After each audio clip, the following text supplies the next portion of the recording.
Nagsisimula ang salaysay sa isang wasak na mundo kung saan sa gitna nito ay nakatindig ang isang napakalaking bundok na balot ng nagniningas na apoy na kulay kahel. Sa tuktok nito ay kumikislap ang isang kakaibang liwanag na tila may misteryong taglay sa paanan ng bundok sa tuyong lupa na tila nilamon ng kamatayan. Nakahandusay ang mga bangkay ng nakakatakot na mga halimaw, balot ng maliliit na liyab mula sa apoy, walang bakas ng buhay. Makalipas ang ilang sandali, sumabog ang isang matinding apoy na kulay kahel mula sa tuktok ng bundok at isang sinag ng puting enerhiya ang biglang pumailanlang pataas. Lumulutang ang mga tipak ng bato, habang kumakalat ang makapal na alikabok sa paligid. Sa gitna ng lahat ng yon, lumitaw ang isang dambuhalang espada na nagliliyab sa apoy, balot ng dugong kulay pula na dahan-daang umaagos sa kahabaan ng talim nito. Isang tinig ang nagsabi na ang huling natira ay ang demonyo. Pagkarinig nito, iniunat ng demonyo ang kanyang kamay na binalot ng matinding ninggis na kulay kahel at tinitigan ng matalim ang kalaban habang malamig na nagsalita, "Kung ganun ang tagumpay ay akin." Patuloy na nanatili sa kanyang pwesto ang Diablo, sabay iniunat ang kamay pasulong, nag-focus ng napakalakas na apoy na kulay dilaw sa kanyang palad. Sa mismong harapan niya isang lalaki ang bumagsak, nakabuka ang mga braso sa magkabilang gilid, may nakatarak na espada sa kanyang dibdib at naliligid ng dugo ang paligid. Mabilis niyang iniangat ang ulo, umubo ng malakas, at sumirit ang dugo mula sa kanyang bibig habang nanginginig ang buong katawan. Ang lalaking may puting buhok na may espada sa dibdib ay malubhang nasugatan, halos mawalan na ng malay, habang pagod ng gigigil at nakangiwi sa sakit. Ipinagsandal ng lalaki ang isang kamay sa espada na may asul na talam at tinitigan ng may matinding galit at pagkadismaya ang kanyang harapan. Pagkatapos ng lahat ng nangyari, sumulpot sa kanyang isipan ang mga kaisipang nagsasabing natapos na ang kasaysayan ng mundong ito. Sa kanyang isip lumitaw ang mga imahe ng napakaraming demonyo at halimaw na sumisira sa mga lungsod ng tao na parabang mga laruan lang sa kanila ang mga ito, habang ang buong paligid ay nilalamon ng maliwanag na apoy na kulay kahel. Na unawaan niya na isang taon na ang lumipas mula nang matalo ang sangkatauhan sa digmaan laban sa mga demonyo at ngayon hinaharap nila ang isang malupit na kaaway. Sa parehong sandali, sumulpot sa kanyang isipan ang mga imahe ng mga gagamba na humahabi ng napakalalaking sapot at lumilikha ng mga kukun kung saan ang mga tao ay naroon, at nagpatuloy ang lalaki sa pag-alala na habang winawasak ang kamalayan ng mga nakaligtas, ang kanilang mga katawan ay naging pugad para sa pagpaparami ng mga halimaw. At bilang natitirang nag-iisang nakaligtas, ipinagpatuloy niya ang laban mag-isa. Ang pangunahing tauhan ay patuloy na nakahawak sa hawakan ng espada na may asul na talam, mahigpit ang kapit, at nag-isip na ganito na nga ang kalagayan hanggang sa sandaling iyon. Isang dambuhalang demonyo na may itim na kaliskis ang nakabalot sa maliwanag na kahel na apoy at nakatayo sa kanyang kinatatayuan, nakatingin ng diretso sa harapan ng may nakakatakot at walang awang ekspresyon sa mukha. Tinitingnan niya ang lalaking may puting buhok na nakaluhod mismo sa kanyang harapan, nakayuko. Bahagyang itaas ng lalaki ang kanyang ulo at tumitig ng may matinding galit at pagkainis habang hirap sa paghinga at labis na lupaypay ang itsura sa kanyang isipan. Nakilala niya ang nilalang na nasa harapan niya, ang Panginoon ng mga demonyo, si Tartos. Sa sandaling yun, biglang iniunat ni Tartos ang kanyang kamay pasulong, nakatuwid ang hintuturo at nagsimulang gumamit ng mahika. Isang dilaw na bilog ng mahika ang lumitaw sa kanyang harapan, nag-iipon ng maningning na enerhiya habang nakangiti ng malisyoso at nakatingin ng may nakakatakot na titig. Sinabi niyang, "Mukhang pagod ka na, kailangan mo ba ng tulong?" Nakayuko ang pangunahing tauhan, may pagod at pagkadismayang ekspresyon habang ang espada ay nakatarak pa rin sa kanyang dibdib. Hindi siya makasagot. Habang nagsalita si Tartos, ang mga dilaw na simbolo ng mahika ay bumalat sa katawan ng lalaki mula sa lahat ng panig.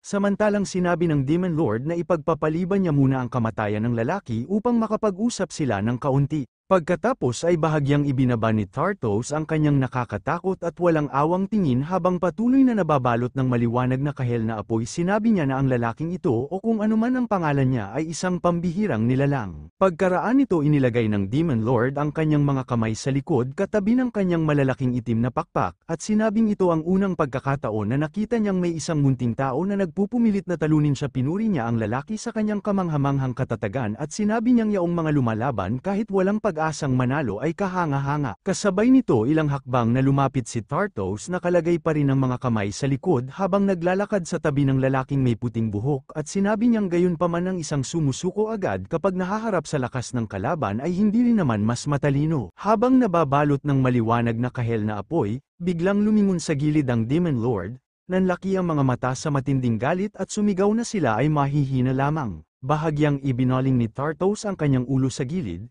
at ngumiti ng malawak na may malisyosong ekspresyon at mayabang na tingin. Sinabi niyang nagngingit-ngit siya sa tanawin ng mga mahihinang uod na ito, at dapat nilang maunawaan na siya na ang umabot sa pinakamataas na antas sa lahat ng tao. Pagkatapos ay bahagya niyang ibinaba ang ulo, tumitig ng diretso sa harapan gamit ang malamig, nakakatakot at mapagmataas na ekspresyon sa mukha, sabay sabing yun ang patunay, yun ang dahilan kung bakit mayroon siyang alok ang sumama sa kanya. Pagkasabi nito, iniunat ni Tartos ang kanyang kamay pasulong, ibinuka ang mga daliri at sinabi na sa labas ng mundong itong basura ay may mga ibang daigdig na kanilang sasakupin hanggang sa tirahan mismo ng mga Diyos gamit ang kanilang kapangyarihan. Sa harap niya ang sugatan at pagod na pangunahing tauhan ay nakaluhod sa isang tuhod, nakaalalay ang isang kamay sa espada niyang may bughaw na talam. Pagkarinig niya sa sinabi ng demonyo, bigla niyang itinaas ang kanyang tingin, puno ng matinding galit at puot, habang patuloy na humihingal ngunit nananatiling tahimik. Nagpatuloy si Tartos sa pag-abot ng kamay matapos ang kanyang alok at sa gitna ng lahat ng sakit,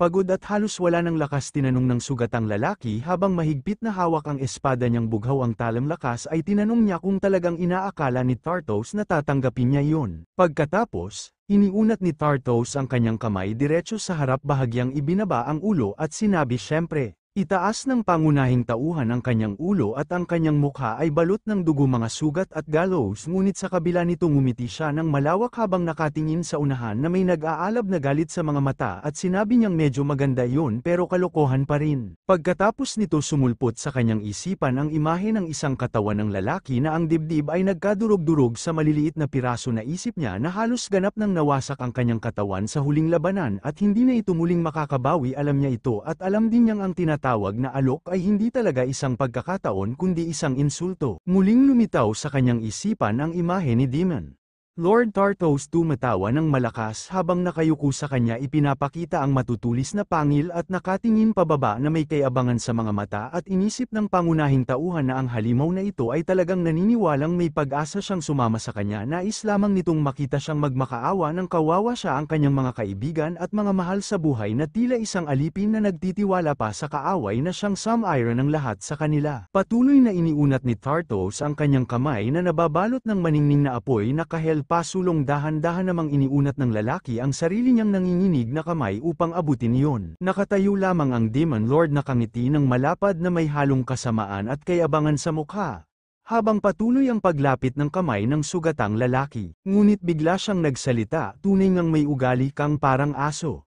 Kasabay nito, sumulpot sa kanyang alaala ang imahe ng isang napakagandang dalaga, tila isang prinsesang nakasuot ng marangyang damit na may hindi mapakilang tingin habang nakalapat ang mga kamay sa dibdib. Sa mahinahong tinig sinabi nito, "Sa'yo, huwag mong manumpa," at hindi na siya nagulat pa sa ganoong asal nito. Pagkaraan nito gumiti ng malapad ang pangunahing tauhan at nagsabi, "Hindi naman talaga ako marunong makinig sa kahit sino." Sa halip bigla siyang nagsagawa ng isang kakaibang nakakatawang mahika sa sarili niya, kaagad siyang nabalot ng maningning na dilaw na liwanag. Sa mismong sandaling yun, hinawakan niya ang kamay ng Demon Lord ng napakabilis at mariin, pinisil ito ng buong lakas hanggang sa hindi na ito makawala. Napangiwi si Tartos sa pagkadismaya at bahagyang takot habang ang kanyang tingin ay puno ng pagtataka at pagkabalisa. Ang sugatang lalaki habol ang hininga at halos wala ng lakas, bahagyang itinaas ang ulo at sinabing, "Kung gagawin ko ito gamit ang kamay kong ito, sisabog ang puwersang lampas sa sukat ng mundong ito at ako rin ang magiging mitya ng pagsabog." Habang patuloy niyang mahigpit na hinahawakan si Tartos, kumikislap na parang araw ang liwanag sa pagitan ng kanilang mga kamay. Mahigpit na hinawakan ni Zephyr ang kamay nito ng may matinding puwersa at agad na sumiklab ang maliwanag na bughaw na liwanag mula sa kanyang palad. Pagkaraan nito, tumingin ang protagonista ng diretso,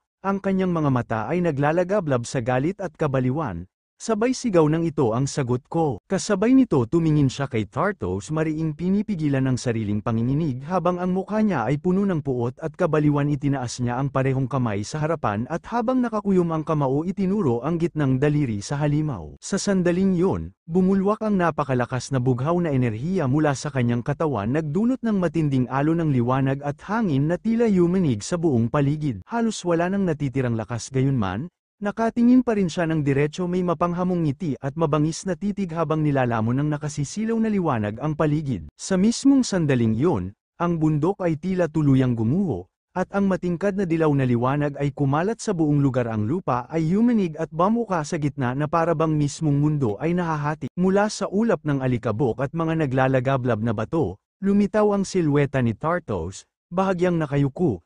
Ang kanyang malalaking itim na pakpak ay nakabuka ng todo habang nakalutang sa hangin. Sa gitna ng nagniningas na dilaw na liwanag, binuksan ng Demon Lord ang kanyang mata ng malaki, puno ng takot at pagkagulat, parang may hindi siya maunawaan. Bahagya niyang ikiniling ang ulo at tinitigan ang kanyang kanang kamay o kung ano na lang ang natira rito. Ang bahagi ay sunog at wasak at wala na ang kamay mismo. Sa sandaling yun tila naging hungkag ang kanyang isipan. Ang dati niyang mapanuyang ekspresyon ay napalitan ng tahimik na pagkabigla. Habang dahan-daang unti-unting naunawaan niyang siya mismo ang nasugatan ng kapangyarihang binitiwan ng sugatang tao, ay tulala pa rin paulit-ulit na itinatanong sa sarili, nasaan ang kamay ko, anong nangyari sa kamay ko? Patuloy siyang nakatitig sa harapan, puno ng pagkalito at pagkagulat, tila ba nawala siya sa ulirat at hindi na makarik sa anumang nangyayari sa paligid. Makalipas ang ilang sandali, nag-iba ang ekspresyon ng Demon Lord, mula sa pagtataka tungo sa matinding galit at pagkadismaya, habang unti-unting namumutla at tila nawawala sa sarili. Mariin niyang kinuyam ang mga ngipin, ang kanyang mga mata ay nagniningas sa galit at pagkalito, at sa isang iglap, bumulwak mula sa kanyang katawan ang napakalaking apoy na kulay kahel. Ang apoy ay sumabog palabas, winasak ang lahat ng nasa paligid. Ang mga bato ay nagkadurog-durog, ang lupa ay nabitak, at sa gitna ng bumagsak na mga bato at makapal na alikabok sa malayong dako, makikita si Tartos, nababalot ng abo at usok habang nanginginig pa rin sa hindi niya maipaliwanag na galit at takot. Sumigaw si Tartos ng ubod lakas sa matinding pagkadismaya. Pagkatapos noon, ibinaba niya ang ulo niya at kinuyam ng mahigpit ang mga ngipin. Lumitaw ang matutulis niyang pangil habang nakatitig sa unahan na may galit at labis na pagkadismaya. Pawis ang bumabaybay sa kanyang mukha dahil sa tindi ng emosyon. Ang katawan ng lalaki ay ganap ng naba at naabo, nakaluhod sa lupa na may mga kamay na nakapatong sa kanyang mga tuhod, walang buhay, at kaunting itim na usok ang lumalabas mula sa kanya. Wasak ang lahat sa paligid, ang lupa, ang bato at ang hangin ay puno ng abo at alikabok. Sa sandaling yun, lalo pang kinuyam ni Tartos ang kanyang kamao sa galit at pagkadismaya. Nanlaki ang kanyang mga mata at nakatitig ng may matinding puot. Sabay sigaw ng yun ang hayop na si Zephyr, ako yun, paanong nagawa niyang hamakin ako ng ganun, isang walang kwentang hamak na tao? Sa tindi ng galit at puot, mabilis na itinaman ni Tartos ang kanyang kamaong mahigpit na nakasuntok diretso sa ulo ng katawan ng nasunog na bayani, sabay malakas na sigaw ng galit. Pagkatapos noon, ang abo at nasunog na katawan ni Zephyr ay lumipad palayo ng napakadali, naguho at nagkalasog-lasog, kumalat sa lupa na parang alikabok na tinangay ng hangin. Sa pagitan ng liwanag at kadiliman habang pumapasok sa kamatayan, narinig ang tinig ni Zephyr, mahina, ngunit puno ng kapanatagan nito, na ang wakas ng aking laban, hindi ko man naipaghiganti ang mga mahal ko, pero natupad ko ang pangako kong protektahan ang sangkatauhan sa sandaling iyon. Ang mapuputlang kamay niya ay nakahandusay sa lupa, nakabuka ang mga daliri sa iba't ibang direksyon, tanda ng kanyang huling lakas. Habang dahan-daang naglalaho ang kanyang kamalayan, nagtanong siya sa sarili, iniisip na ganito lang ba talaga nagtatapos ang lahat sa isang walang saysay na pagkatalo? Nalugmok sa dilim, iniisip na ganito talaga dapat magwakas, ngunit biglang kumislat ang kamay ni Zephyr at nakahiga ito sa isang hindi maipaliwanag na asul na sahig at muling buo ang kanyang katawan nakahandusay. Ang pangunahing tauhan sa lupa na may ekspresyong puno ng pagtataka at pagkalito habang nakatingin sa kanyang kamay, labis siyang naguluhan sa kanyang nakita. Patuloy siyang nakahiga sa mapusyaw na asul na sahig at hindi makapaniwala hanggang sa unti-unting nabuo ng buo ang kanyang katawan. Tumayo si Zephyr, hinawakan ang kanyang dibdib gamit ang kamay at tumingin pababa na may labis na pagtataka at pagkalito. Ibinaba niya ang ulo, iniisip na kakaiba ito at napansin niyang wala na dapat ang baluti, ngunit buo pa rin ito. Pagkatapos ay tumingin si Zephyr sa unahan at nagtanong kung nasaan siya. Ay nasa isang napakalaking magandang silid, may malalaking haligi at mga estatwa ng mga Diyos sa harapan. Bumababa rito ang maliwanag na asul na liwanag na nagliliwanag sa buong paligid. Ang estatwa ng Diyos ay nakatayo sa tabi ng haligi,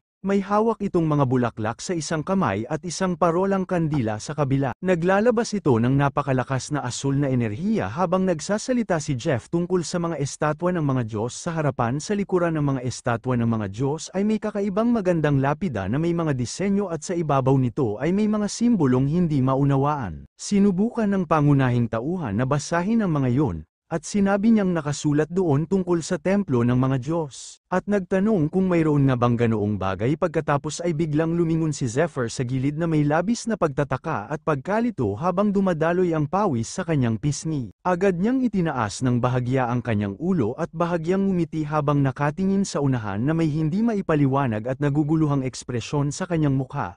Sinabing malinaw na ang lahat at ito ay ang kabilang buhay o marahil. Ngunit biglang may boses na sumabat sa kanyang mga iniisip, sinasabing ito ay hindi ang ilalim ng mundo kundi ang ibabang palapag ng pantheon ng mga Diyos at labis na nagulat si Zephyr na takot siya sa narinig at biglang napatayo. At lumingon sa likod tumingin siya diretso sa gitna ng silid kung saan biglang lumitaw ang isang maliwanag na bughaw na kumpol ng enerhiya. Agad pagkatapos noon mula sa kabilang panig ay lumabas ang isang babae na mukhang anghel may napakagandang anyo at nakasuot ng puting kasuutan. Lumitaw siya mula sa isang portal na nilikha mula sa bughaw na enerhiya habang ang mga puting balahibo ay dahan-daang bumabagsak mula sa itaas. Bahagya niyang iminulat ang kanyang mga mata at tumingin ng diretso sa unahan. Nakatayo lang si Zephyr sa kanyang kinatatayuan habang itinataas ang kanyang kamay pataas at labis na nagulat at nabigla sa mga nangyayari. Nakatingin siya ng diretsong harap na may walang ekspresyong tingin. Sa parehong sandali, bahagya niyang iniwas ang kanyang paningin sa gilid, at nanlaki ang mga mata ni Zephyr sa labis na pagtataka at pagkalito habang sinusubukan niyang abutin ang kung anuman gamit ang kanyang kamay at sinabing hindi niya kayang tawagin ang kanyang espada. Isang magandang anghel na may 4 na pakpak at nakasuot ng puting kasuutan ang naglagay ng kamay sa kanyang dibdib at tumingin sa unahan ng may maamong tingin, sinasabing nakapagtataka yun at siya ang nakatatandang anghel ng awa na dumating upang iparating sa kanya ang kalooban ng mga Diyos. Agad pagkatapos nito ay bahagya siyang lumingon sa gilid tumingin ng mahinahon at inosente. Habang ipinagpapatuloy ang pagsasalita na siya si Zephyr ay patay na at ayon sa mga alituntunin ay dapat na siyang ipadala sa kabilang buhay. Sa parehong sandali idinagdag ni Mercy na gayunman ayon sa kahilingan ng ilang Diyos ay nagpasya na ipadala siya sa nakaraan. Habang si Zephyr ay nakatayo lamang sa kanyang kinatatayuan nakalaylay ang mga braso sa gilid at labis na nagulat sa kanyang narinig.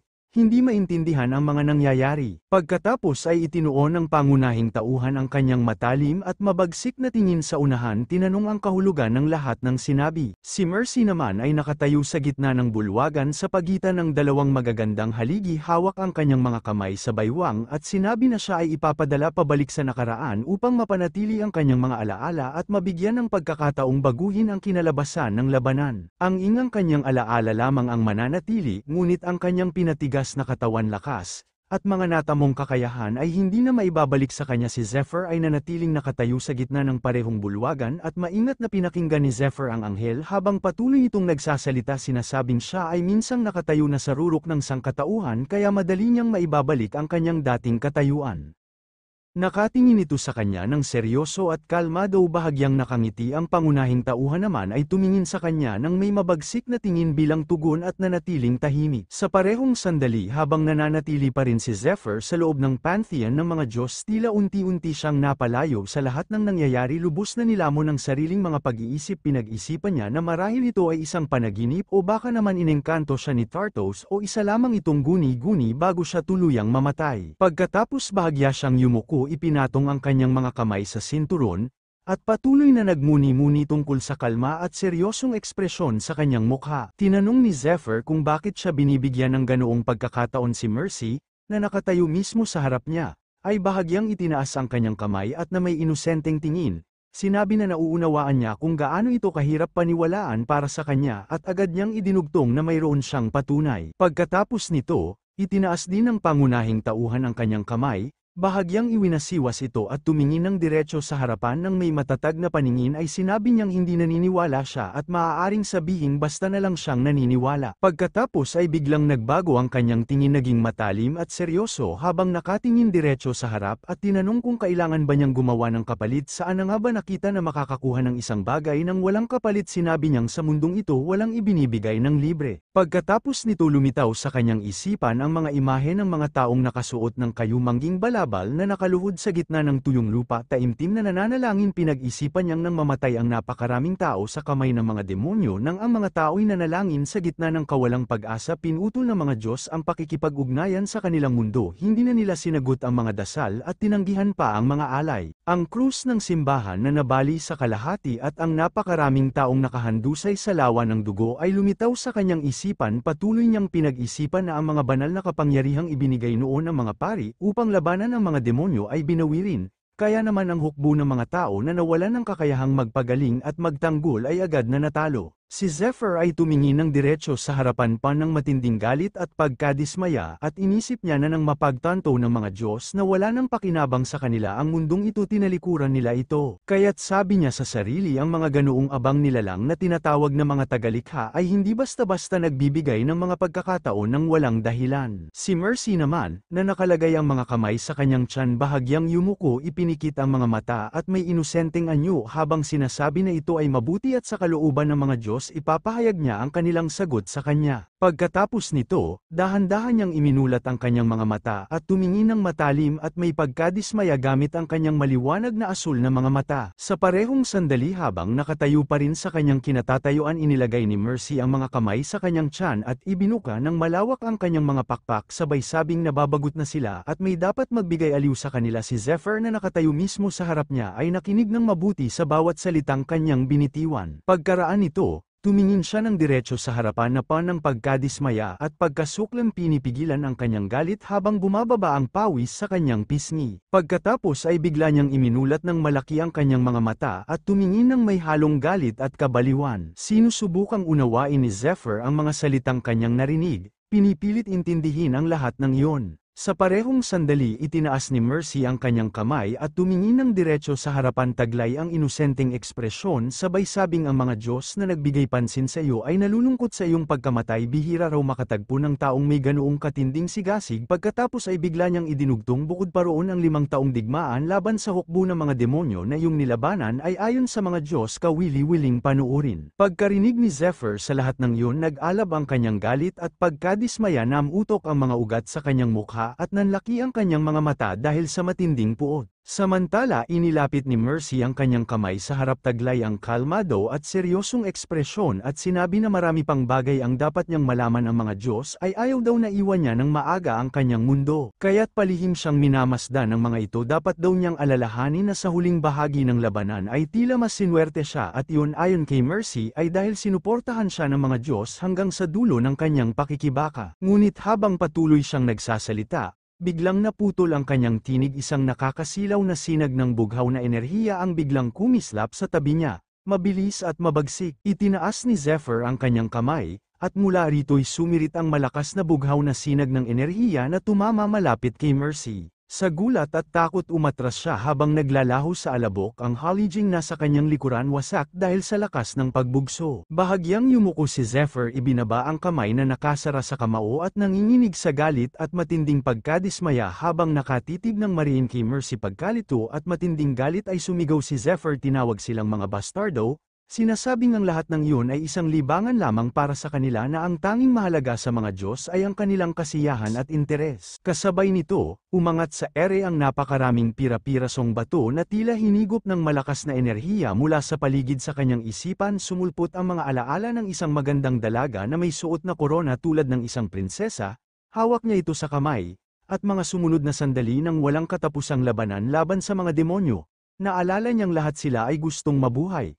Kaya't buong lakas silang lumaban kahit wala ng pag-asa. Sa sandaling yun pinisil ni Zephyr ng mahigpit ang kanyang kamao at nagtipon ng napakalakas na bughaw na enerhiya sa paligid nito sa naglalagablab na galit isinigaw niyang para sa mga Diyos ang lahat ng kanilang paghihirap ay isa lamang palabas isang nakakatawang panuorin. Patuloy na pinupuno ng matinding bughaw na enerhiya ang kanyang kamay akala nila nakikipaglaban kami para lang sa kasiyahan nila na ito ay isang nakakatawang palabas lang ibig sabihin pinapanood nila kaming lahat ng panahong yun gamit ang mga bastardo nilang mata. Biglang tumalon si Mercy ng bahagya sa gilid at sa isang iglap ay itinutok ang kanyang kamay pasulong lumitaw ang maliwanag na dilaw na bilog ng mahika sa ere. Mula roon ay sumabog ang liwanag, at isa pang bilog na mahika ang nabuo sa itaas ng ulo ni Zephyr. Mula rito ay lumitaw ang higanteng paa ng isang kadena ng janteng nilalang at malakas na tumapak pababa sa kanya, gayunpaman si Zephyr ay pinipigilan ng matinding puwersa habang patuloy na nagtitipo ng napakalaking bughaw na enerhiya sa kanyang mga kamay. Ang tinawag na paa ng dambuhalang nilalang ay tumapak ng may matinding puwersa kay Zephyr at napayuko siya sa bigat ng pagsalakay ng kalaban. Ilang sandali pa lumuhad siya sa isang tuhod at nagsimulang magbitak at magbagsakan ng sahig sa ilalim niya habang ang paligid ay nababalot ng matinding bughaw na liwanag. Sa huli ang napakalaking paa na may gintong mga kadena ay muling bumagsak sa kanya ng buong lakas, dinurog ang sahig at winasak ang lahat ng nasa paligid, piraso ang mga bato sa maliliit na tipak. Samantala si Mercy ay nakapikit ang mga mata. Nakabuka ng malapad ang kanyang mga pakpak at nakataas ang kanyang kamay habang pinapalakas ang kanyang makinang na dilaw na mahika. Malalaking tipak ng bato ang nakahandusay sa harap niya at alikabok ang unti-unting umaakyat sa hangin. Pagkatapos noon, lumakad siya ng dahan-dahan pasulong at sa malamig ngunit kalmadong tinig ay sinabi niya na ang mga Diyos na pinagmamasdan siya ng mga Diyos at tinanong kung nasaan ang kanyang kagandahang asal.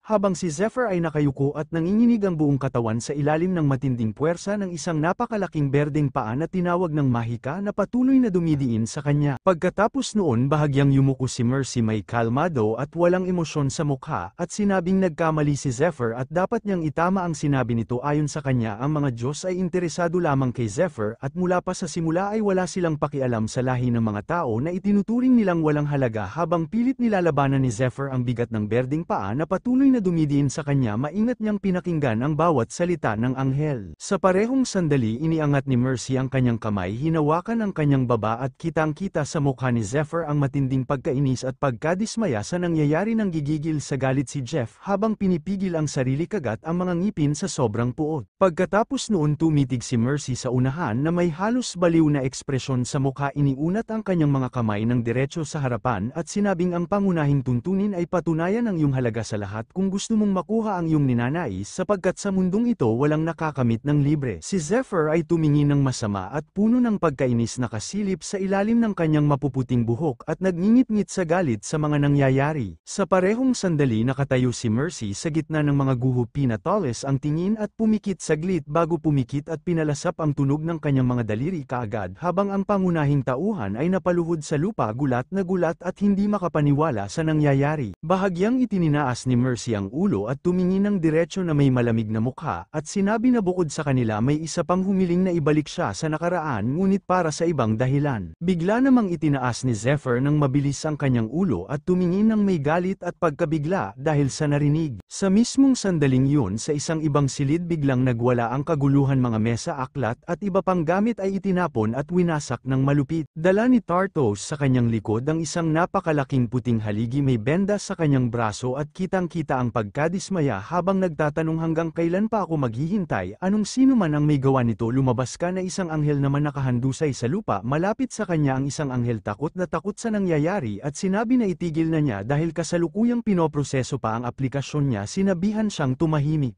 Pagkatapos nito tumingin ang Demon Lord ng may matinding galit at nakakatakot na titig, kinuyam ang mga ngipin at mariing sinabi na, oo, paano magiging nangyari yun? Ako ang Diyos ng pagkasira na samikop sa mahigit 10 mundo. Paano ako mamamatay sa kamay ng isang maliit na tao? Hindi mo siya dapat pinagtatawanan, hindi ito pwedeng mangyari, dapat agad itong ayusin. Nanatili si Mercy sa kanyang pwesto sa gitna ng mga guho. Hinahawakan ang kanyang tiyan habang isang salamin ang lumulutang sa hangin sa kanyang tabi. Ipinapakita sa salamin si Tartos na galit, sinasabing pagbabayaran nito, at nasabi na niya yun noon pa. Samantala nakaupo sa lupa ang pangunahing tauhan, labis na nagulat at hindi maunawaan kung ano ang ginagawa ng baliw na Diyos na yon. Ngunit biglang naputol ang katahimikan nang marinig ang tinig ni Mercy. Sinabi niyang si Tartos ang Diyos ng pagkasira ay siyang Samira sa 10 mundo. Kabilang na ang kanila. Pagkatapos ay bahagya niyang iniling ang ulo, patuloy na nakahawak sa kanyang tiyan at walang anumang emosyon sa mukha, habang sinasabi na ang layunin ng Diyos na yun ay wasakin ang lahat ng mundo. Kailanman ay hindi pa siya natalo sa kahit isang labanan, isang mandirigmang walang kapantay na hindi kailanman nasugatan. Ngunit ipinagpatuloy ni Mercy na sa pagkakataong ito winasak ni Zephyr ang lahat ng plano ni Tartos at naunawaan niyang tinamaan niya ang pagmamataas at dangal ni Tartos. Nakakatakot na tingin sa harapan, handang harapin ang susunod na mangyayari at naisip niyang ito lang ang tanging dahilan sira na talaga ang ulo ng Diyos na yun habang ang pawis ay dumadaloy sa kanyang mukha. Pagkatapos noon, si Mercy ay gumawa ng isang maliit na hakbang pasulong, nakayapak sa basag na lupa, at ipinagpatuloy ang pagsasalita na ang Diyos na yun ay nais muling harapin siya sa isang laban upang makamit ang ganap na tagumpay. Nang tumabi siya kay Zephyr, ibinaling niya ang ulo sa gilid ng may inosenteng tingin at nagtanong kung ano ang kanyang opinyon. Si Zephyr na nakaupo pa rin sa lupa,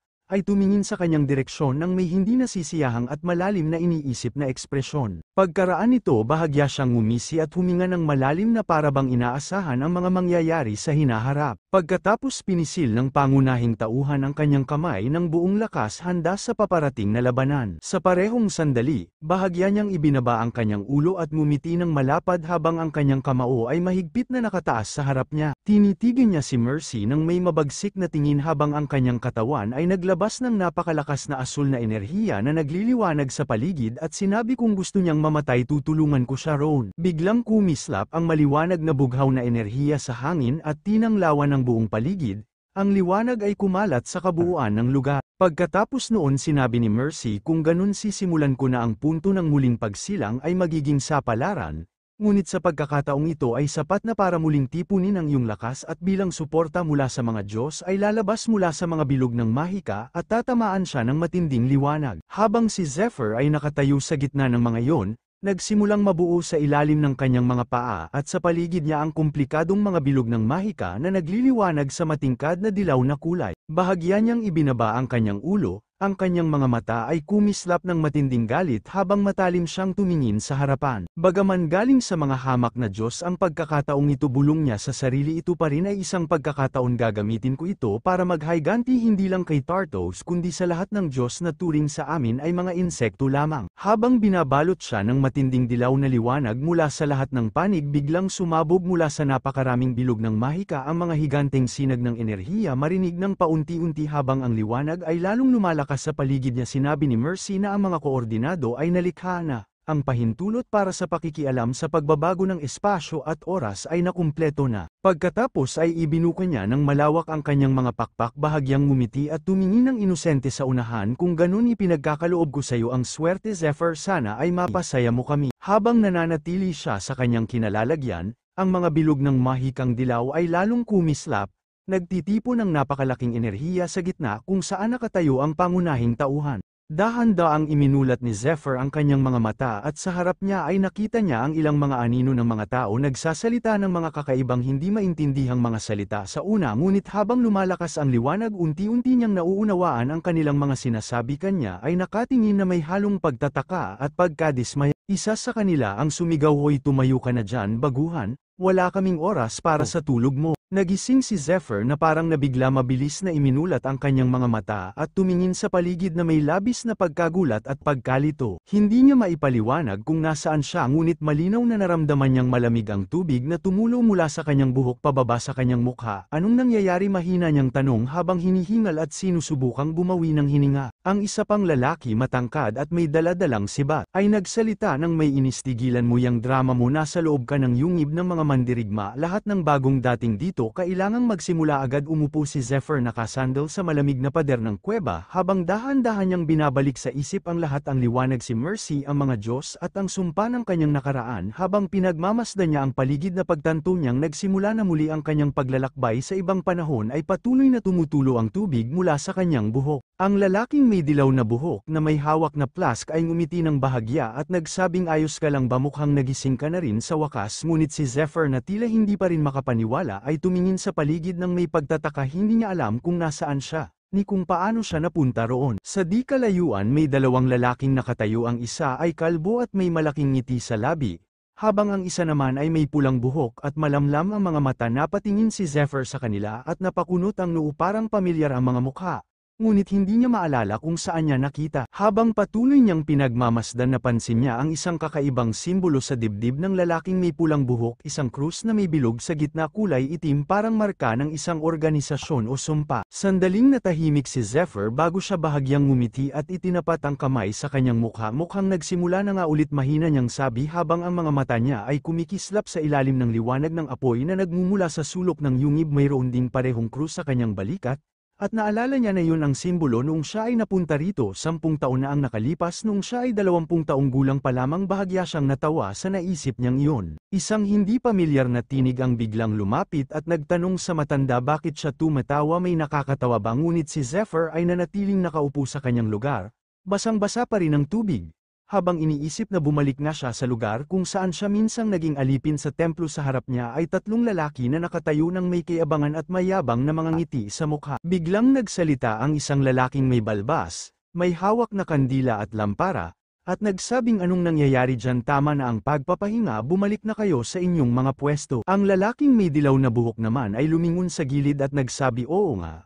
Tapos na ang oras ng pahinga bumalik na tayo walang nangyari at babalik din daw sila kaagad. Sandaling iyon, tumingin ang lalaking may dilaw na buhok kay Zephyr na nakaupo sa ilalim at may mayabang na tingin niyang sinabi na gagawin niyang muli ang ganoong bagay at talagang susuntukin nila siya. Bahagyang itinataas niya ang ulo na may mayabang na ngisi at tinanong ano ba yung sinasabi mo. Pagkatapos, lumakad ang lalaking may dilaw na buhok na namumula ang mukha dahil sa galit nang hindi man lumingon pabalik sinasabing tanga kang talunan Tatsuken nakita ngayon at pinigilan siya ng isa pa. Pero napatingin si Zephyr ng may labis na pagtataka at hindi makapaniwala sa nakikita niya bahagya siyang napaatras itinataas ang kamay sa harap ng kanyang mukha na para bang sinusubukang maunawaan kung totoo ba ang nakikita niya. Sa harap niya ay ang payat at nanghihinang katawan ng isang maliit na bata na unti-unting bumabangon mula sa lupa ang batang ito, na nakasandal sa kanyang dalawang kamay ay bahagyang iniangat ang ulo niya at sa medyo nahihiyang tinig ay nagsabi maraming salamat po tiyo sa pagdepensa ninyo para sa akin. Si Zephyr na nakaupo mismo sa harap ng bata,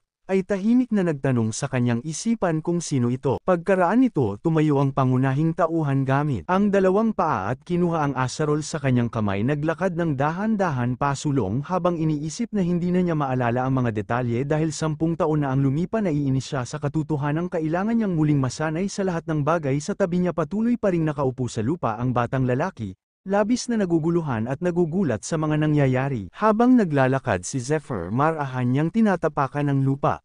At biglang naalala na may regalo nga pala siya pagkatapos noon itinungo niya ang kanyang mata pasulong at sa kanyang isipan narinig ni Zephyr ang tinig ni Mercy na nagsasabi kung ano ang kailangang banggitin upang mabuksan ang pribilehiyo anumang oras ay maaari na niya itong gamitin. Nagkubli si Zephyr sa likod ng isang malaking bato at seryosong tumingin papasok sa kuweba habang ang batang lalaki naman ay tumayo at naglakad patungo sa iba. Pagkaraan nito, bahagyang ibinuka ni Zephyr ang kanyang bibig, iniikot ng kaunti ang ulo at mahinang sinabi gusto kong buksan ang pribilehiyo. Nakatayo siya roon sa gitna ng kuweba ang mga kamay ay nakalaylay sa tagiliran nang biglang balutin siya ng maliwanag na dilaw na enerhiya mula sa lahat ng direksyon. Agad siyang tumingin ng diretso sa harap, labis na nagulat at naguguluhan sa kanyang nasasaksihan at sa isip niya ay mabilis niyang naisip kailangan ko na itong ihinto sapat na ito. Ngumiti ng kontento ang pangunahing tauhan habang dumadaloy ang pawis sa kanyang pisngi at isang maliwanag na liwanag ang nagbigay ilaw sa kanyang harapan.